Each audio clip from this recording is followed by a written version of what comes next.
Welcome to Job Tales, the podcast where you can listen to dozens of interviews and learn about your potential future favorite job. My guest today is head of Marcoms and engagement at a firm that supports tech startups in Switzerland. She will tell us about her studies, her move to Geneva years back to find a job at the United Nations, the personal journey into her career, and much more. Enjoy! Hello, Anamaria. Anamaria Meshkurti is with us today, and she's actually at an airport in between flights. So thank you very much for being here with me. And you're a marketing, communications, and engagements specialist, let's say, a manager at a company based in Geneva. Can you tell me more about yourself? Thank you, Lara, and thanks so much for having me. It's such a great pleasure. Yes, definitely. So I work at FONGIT, which is it's an acronym actually, and it stands for the Geneva Foundation for Technology Innovation. This is a private foundation funded by the state of Geneva, and what we do is with supporting tech companies that are based in Geneva and are really willing to, create those big businesses and employ a lot of people in the canton. We have been doing this since 1991, and I joined this foundation actually last year in January. And I haven't been there for so long, but it has been a very, very vibrant and exciting time. I'm the head of marketing, communications, and engagement there. And what my role entails is really looking after, obviously, marketing the foundation, really ensuring that all the entrepreneurs that need to know that we exist, they know our services, and they can have a very easy, smooth approach on applying to be supported by us. And at the same time, my role also entails to really find those stakeholders and those partners that we need to engage with so that we can give more opportunities to our entrepreneurs. Besides this, we do a lot of digital marketing, a lot of print media as well, because we want to be in the most relevant publications in Geneva and in Switzerland, as well as in the DACH region, which includes Germany, Austria, as well as we have some reach in France too. So we ensure to do that. And we ensure also to be part of the biggest tech events out there, because we know our entrepreneurs are very much into, going out there, pitching, meeting investors. So we ensure to be part of those big events and give the opportunity to the entrepreneurs to be part of them as well. So this is pretty much in a nutshell, I would say, In what a I do. nutshell, okay. And then you were telling me before you don't say incubation services anymore, but it's more like a support services. So can you tell me more about that aspect and also what kind of companies you're addressing your, let's say, investment in? Yeah, definitely. So, in the beginning, I would say the foundation was the premier Swiss incubator, because when it started in 91, it was really at the genesis of the whole incubation idea. And it was Yeah. the first, I would say, incubator in Switzerland. But why we changed this is that our services, our support services, are really tailored to our entrepreneurs. So, when entrepreneurs are coming, we really try to understand with our coaches, with our committee, what do they need, and really try to tailor the services to their needs instead of making them go through a specific program. So, for instance, in many of the big incubators or accelerators, you have to join a cohort. You are doing 6 months or 1 year of a specific program. It's tailored to you, but not so much. We are really doing the opposite of that. We have entrepreneurs, our median age is around 35, 40 years old for our entrepreneurs. They're all coming, from previous jobs where they were C-level managers, etc. They found a niche in the market and they wanted to create a solution. So sometimes, they have a lot of experience in a specific area, and they might not need as much coaching or as much support in that area. This is why we sit down with them and we really try to understand what they need, and we try to provide that. And this is why we changed it to support services instead of incubation services. Also because I think this word is also kind of getting phased out a little bit and not being used as much. And the type of Yeah. companies we support is companies in tech in general. Switzerland is known to be the deep tech nation, so the nation of a lot of technology coming out of scientific research, as well as Geneva is also well known to be for life sciences and a lot of health tech. So we see a lot of entrepreneurs in this space being supported by us, and this is, I would say, the direction that we're going in today. And you were talking about deep tech, which is a term I hadn't really quite heard before. And it's more related to genetics and advanced science. Is that right? Yes, exactly. Everything to do with high tech innovation in engineering and scientific advances. Okay, awesome. And have you always been in Marcom, so marketing communication? Actually, I started when I did my studies. I studied in the UK in London, and I studied politics. That was kind of my thing at the time. So I really wanted to. Before that, I actually did filmmaking for 1 year, and I discovered I'm not a successful filmmaker. So I just quit that. But it was a lot of fun. And then I went into politics. That was something I was really passionate about. I also wanted to be, a minister or an ambassador or something like that. And so after finishing my studies, I got involved in a foundation that really supported different programs on agriculture, youth employment, girl child education, mainly in African countries. And it was based in Nigeria and London. And when I got with the foundation, I did a lot of humanitarian work, and that was something that I pursued for around a year almost.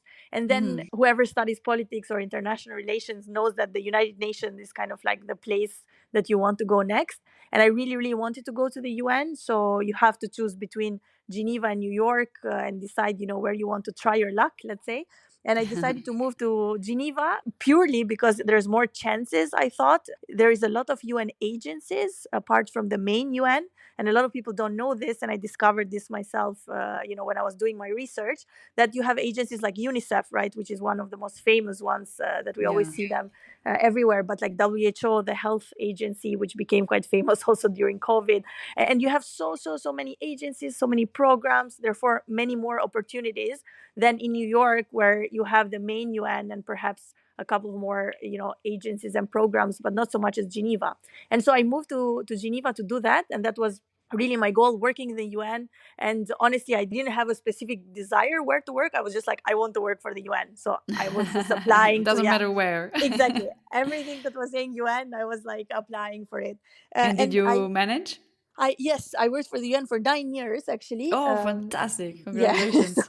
It's not yeah, it simple. was quite Yeah, that's so hard, great. so hard, really. In the beginning, if you don't know the system and you don't really understand how it works, it can be very difficult. I decided in the beginning I was applying for jobs. I had some experience, so I thought I'm going to apply for an entry level position, but I wasn't getting anything at all. And because I was living in London, I think they were looking also at my address and just being like, oh, this is not Geneva, whatever. So what I decided to do is I decided to actually move to Geneva first, and then without a job, and then just apply for jobs again. But I couldn't find anything. And so I thought, let me do an internship, because I'm overqualified for an internship.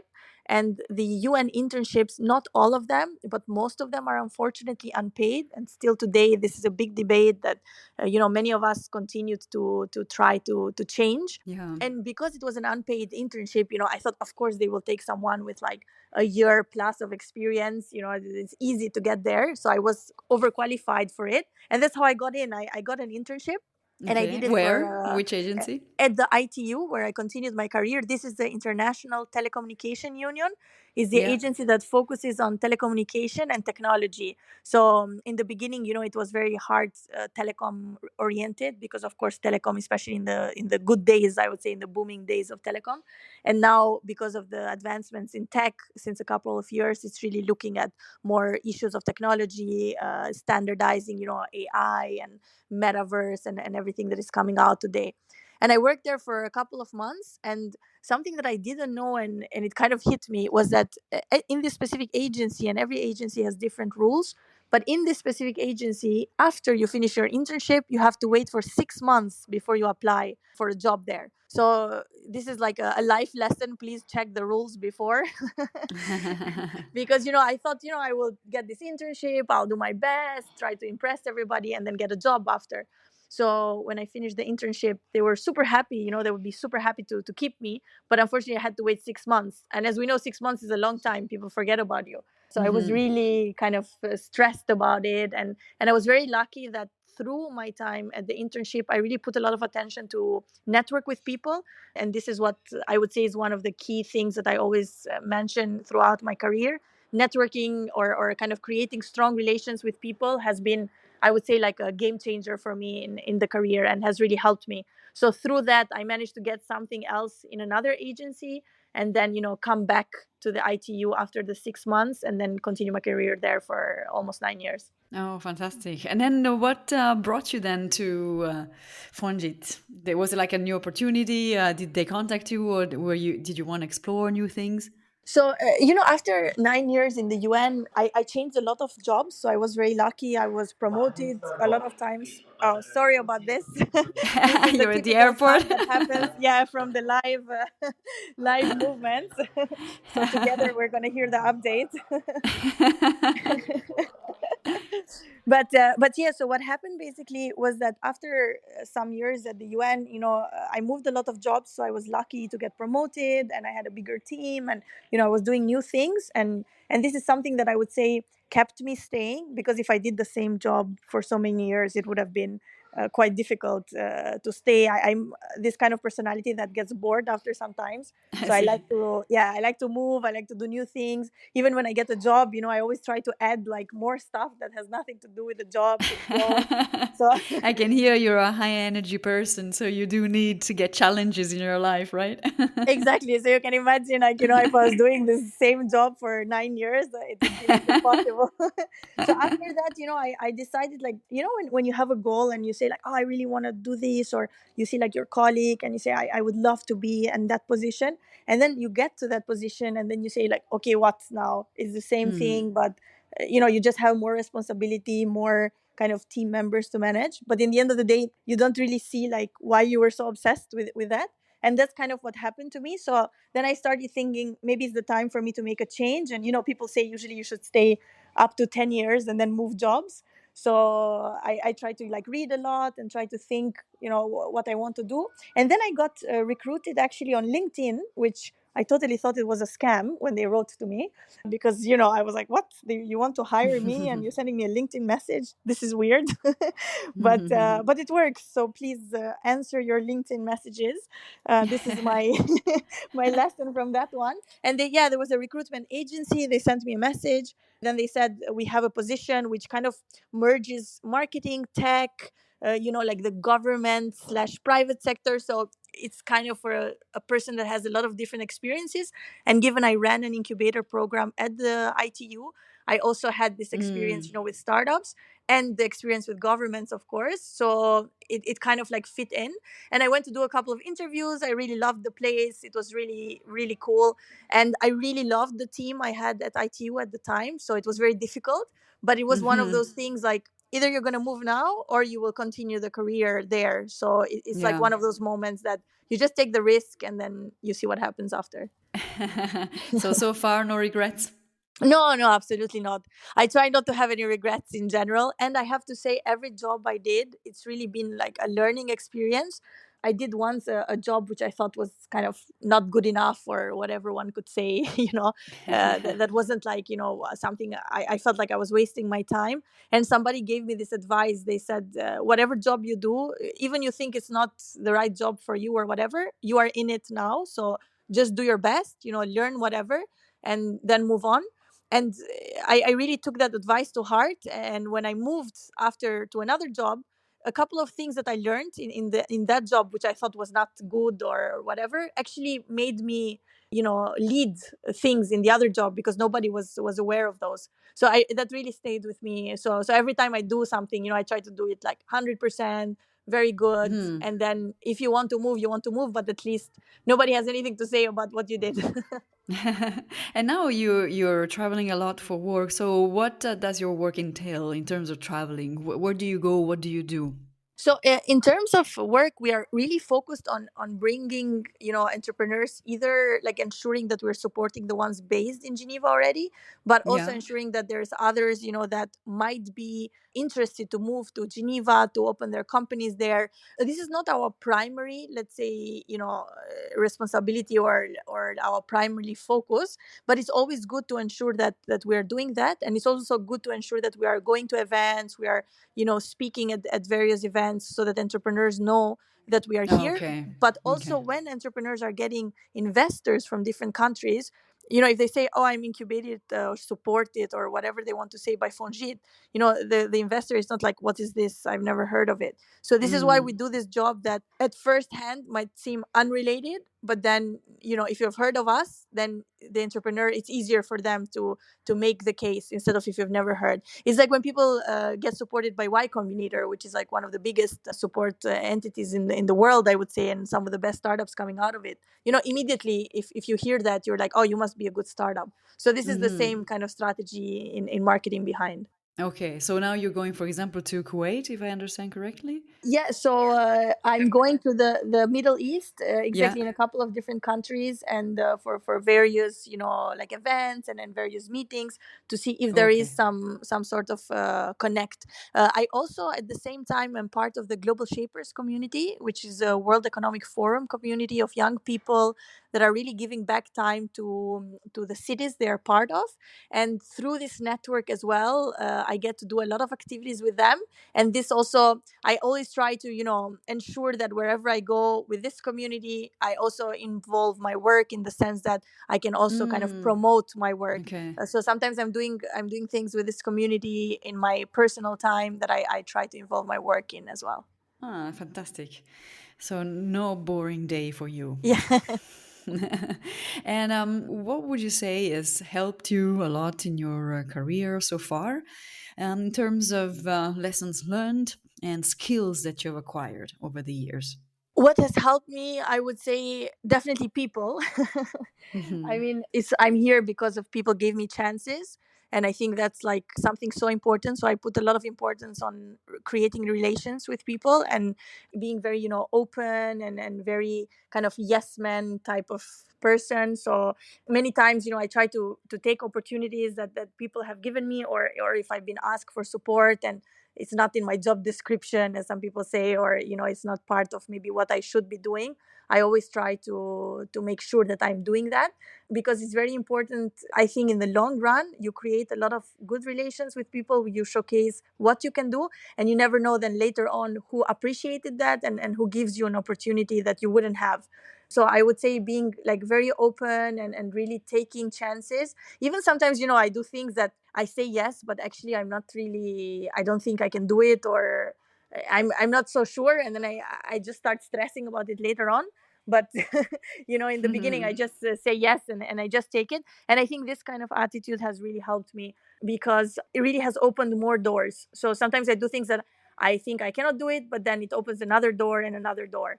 And that builds you that skill of also being very adaptable. So wherever you go, wherever people throw you at, you can actually do things. You can really think fast on your feet, because you are always in different environments. If you stay in the same environment, and I don't mean like staying in the same job, you can stay in the same job for many years, but you're constantly doing new things, or meeting new people from everywhere. I think that's really a game changer. Otherwise we become like stagnant water, and you don't move, and then anything can perturbate you. So, any lesson learned so far that you can share, or anything that, because you, interesting what you said at the beginning. You said you were not successful at being a filmmaker. Now, how did you, let's say, quantify that for you? What was the trigger that made you think and made you say, okay, no, I did some studies. I'm not good for that. I'm going to move on. That's a good point, actually. Maybe successful is not the word that I should have used, because it's very personal, right? Like, and success can be seen in so many different ways. But when I went to do that, I went to the university, or to the school, right? That you study filmmaking. And I met a lot of people that were, I felt so creative. They already like knew which movies they wanted to do since a very young age. And when I arrived there, I felt a little bit like I'm not supposed to be here, and I even felt like I took someone's place, because it's like a limited kind of spacing that you get spots in. And then I said, oh, okay, cool, but I'm still here, and then maybe I bring something different, or maybe this is a world I want to be in. And then the more I stayed with the people around me, I understood actually that I wasn't creative, in the sense of like I didn't care to produce a movie. I didn't have a script in mind, that I wanted to do since all my life. I hadn't seen any of the movies that everybody was talking about, but I was very good at like the production side. So organizing, Hmm. calling people, getting the actors in, getting things that like really pushing it, negotiating, whatever. So that made me feel, okay, I can do these skills. These are transferable skills. I can do them in a lot of places.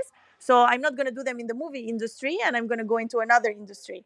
So Okay. that's what made me feel, by seeing who was in that scene and seeing how passionate the people were, I felt like, I think this is not my passion. It's just maybe a little bit of a, I don't know how to say, like a moment where, because how this happened was that I worked for a commercial when I was living in Albania. I volunteered slash worked when I was very young for a commercial company, and they were doing a lot of commercials for TV, and that's where a lot of people working there said, "Oh, maybe you should think about this. Maybe you should do movies." So it was kind of a little bit I of a see. moment of a caprice, like, "Oh, maybe I should do this," but not really thinking about it. Whether it's politics, I always loved it, always read about it. So when I saw the people that I was in class with, it reminded me of the passion I had for politics, and it made me think, okay, I'm not in the right place, but it's cool, and I learned a lot of things, and I made great friends. So that was a great experience. But like, let's go back now to what I wanted to do. Excellent. And could you pinpoint a moment in your professional life where you had, let's say, a hard time? Oh, so many. Mention one or two. A hard time. I would say two things. Maybe I once when I wanted to get a promotion, and I was so, like, obsessing with it, and I really thought I was the right person, and I applied for it, and someone else got it, which was also in the same, not same team as myself, but same department, and I felt very powerless. I really felt like I couldn't do anything about it. I couldn't. There was no way to change the outcome. There was no way to prove, that I was better or whatever I thought at the time. And I felt like so terrible. I really wanted to quit, and I really thought it was unfair. And looking back now, it was perfect. I didn't get the promotion because it wouldn't have taken me to the place I am today. So I always try to think of this, when I get these frustrations at work, and sometimes we get them for no reason. Sometimes we just have a bad day, or sometimes we feel like someone else is. Life is so fast today as well, with social Yeah. media, with people around us. We always think we're lacking behind.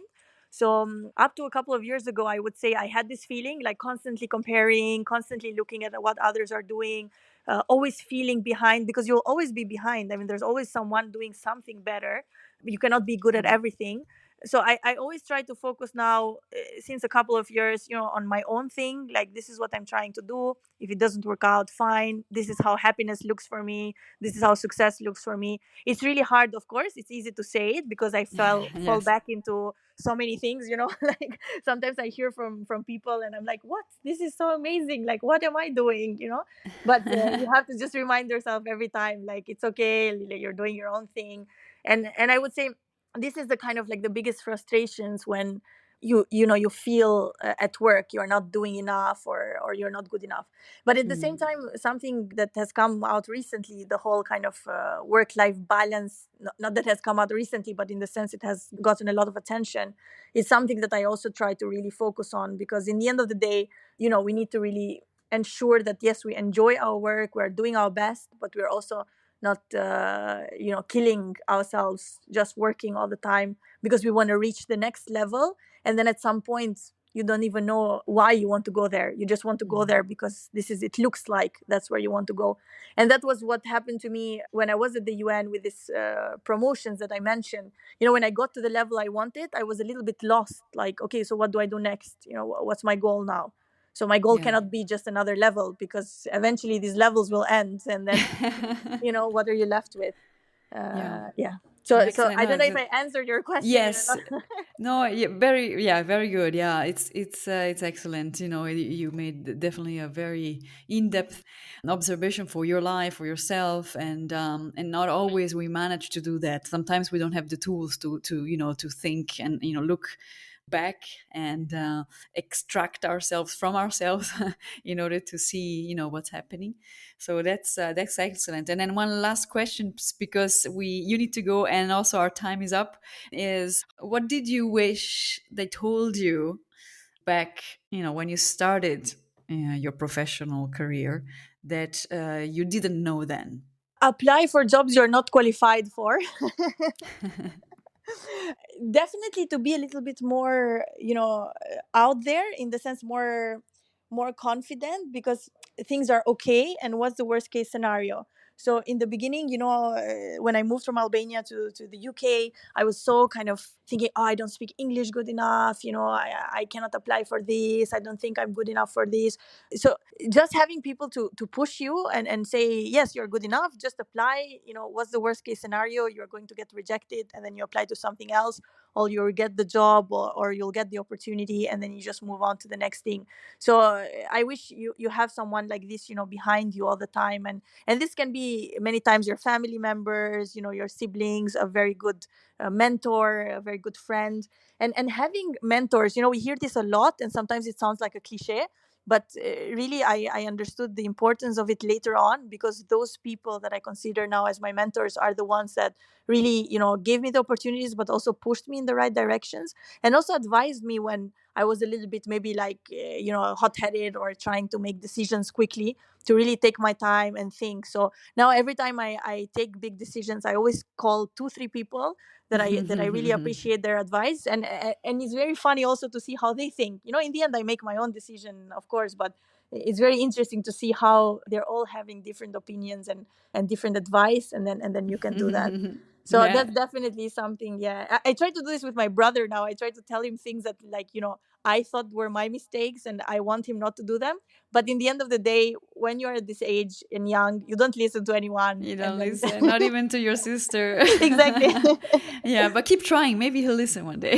Yeah, maybe I'll send him the podcast. Maybe he's gonna Yeah, shout yeah, that's a out. great idea. Yeah, because this is, yeah, I mean, this podcast is for the young people, to help them really find their way and maybe avoid one mistake or two. Although there's no bad mistake in life in the Yeah. end, but yeah, to help them get a more like a smoother way to get to their goals. Also when you don't know what your goal is. Thank you so much, Anna Maria, because it's been very enlightening what you said. And I want to wish you all the best for your career. And I hope that we'll be able to meet in person one day. Definitely. Thanks, Lara, and keep doing what you're doing because it's very inspiring. Thanks for doing that. Thank you so much. Very kind. I'm always on the lookout for new guests to interview and discuss their potential journey. If you want to know more, contact me via the website or on social media: Instagram, Facebook, LinkedIn, and Twitter. Just tap Job Tales Podcast, all one word. See you next week.